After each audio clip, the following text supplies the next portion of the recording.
I'm going to be reading Leviticus 11. So I just came back from a prayer study group. It was nice.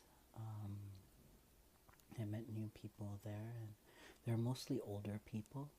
It was a special class for recovery from abuse and addiction. So it was nice. It was nice just being around other people who were there. It kind of strengthened my faith, and we did a lot of prayers, and it was nice just praying with everyone there. And yeah, we saw a prayer service on YouTube. It was by the New York Tabernacle, and it was nice. It was nice to just be a part of something and worship with other people. Anyways, back to this. This is Leviticus 11, clean and unclean food. The Lord said to Moses and Aaron, "Say to the Israelites, of all the animals that live on the land, these are the ones you may eat. You may eat any animal that has a split hoof, completely divided, and that chews the cud. There are some that only chew the cud or only have a split hoof, but you must not eat them. The camel, though it chews the cud, does not have a split hoof. It is ceremonially unclean for you. The conies, though it chews the cud, does not have a split hoof. It is unclean for you. The rabbit, though it chews the cud, does not have a split hoof. It is unclean for you. The pig, though it has a split hoof completely divided, does not chew the cud. It is unclean for you. You must not eat their meat or touch their carcasses. They are unclean for you. Of all the creatures living in the water, the sea of the streams, you may eat any that have fins and scales. But all creatures in the sea or streams that do not have fins and scales, whether among all the swimming things or among all the other living things in the water, you are to detest. And since you are to detest them, you must not eat their meat, and you must detest their carcasses. Anything living in the water that does not have fins and scales is to be detestable to you. These are the birds you are to detest. You are not eat because they are detestable. The eagle, the vulture, the black vulture, the red kite, any kind of black kite, any kind of raven, the horned owl, the screech owl, the gull, any kind of hawk, the little owl, the cormorant, the great owl, the white owl, the desert owl, the osprey, the stork, any kind of heron, the hoppy, and the bat. All flying insects that walk on all fours are to be detestable to you. They are, however, some winged creatures that walk on all fours that you may eat. Those that have joint legs for hopping on the ground. For those you may eat any kind of locust, katydid, cricket, or grasshopper. But all other winged creatures that have 4 legs you are to detest. You will make yourselves unclean by these. Whoever touches their carcasses will be unclean till evening.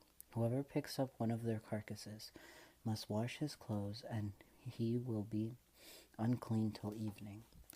Every animal that has a split hoof, not completely divided, or does not chew the cud, is unclean for you. Whoever touches the carcass of any of them will be unclean. Of all the animals that walk on all fours, those that walk on their paws are unclean for you. Whoever touches their carcasses will be unclean till evening. Anyone who picks up their carcasses must wash his clothes, and he will be unclean till evening. They are unclean for you. Of the animals that move about on the ground, these are unclean for you: the weasel, the rat, any kind of great lizard, the gecko, the monitor lizard, the wall lizard, the skink, and the chameleon. Of all those that move along the ground, these are unclean for you. Whoever touches them when they are dead will be unclean till evening. When one of them dies and falls on something, that article, whatever its use, will be unclean, whether it's made of wood, cloth, hide, or sackcloth. Put it in water, and it will be unclean till evening. Then it will be clean. If one of them falls into a clay pot, everything in it will be unclean, and you must break the pot. Any food that could be eaten but has water on it from a pot that is unclean, and any liquid that can be drunk from it is unclean. Anything that one of their carcasses falls on becomes unclean. An oven or a cooking pot must be broken up. They are unclean, and you are to regard them as unclean. A spring, however, or a cistern or a collecting water remains clean, but everyone who touches one of these carcasses is unclean.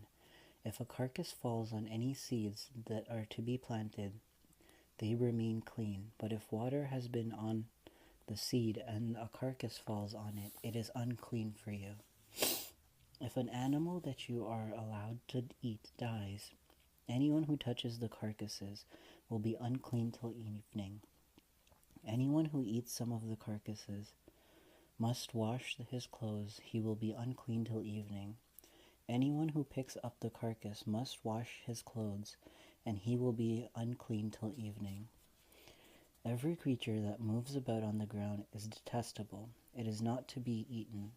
You are not to eat any creature that moves about on the ground, whether it moves on its belly, or walks on all fours, or on many feet. It is detestable. Do not defile yourselves by any of these creatures. Do not make yourselves unclean by means of them, or be made unclean by them. I am the Lord your God. Consecrate yourselves and be holy, because I am holy. Do not make yourselves unclean by any creature that moves about on the ground. I am the Lord who brought you up out of Egypt to be your God. Therefore be holy, because I am holy. These are the regulations concerning animals, birds, every living thing that moves in the water, and every creature that moves about on the ground. You must distinguish between the unclean, the clean, between creatures that may be eaten and those that may not be eaten.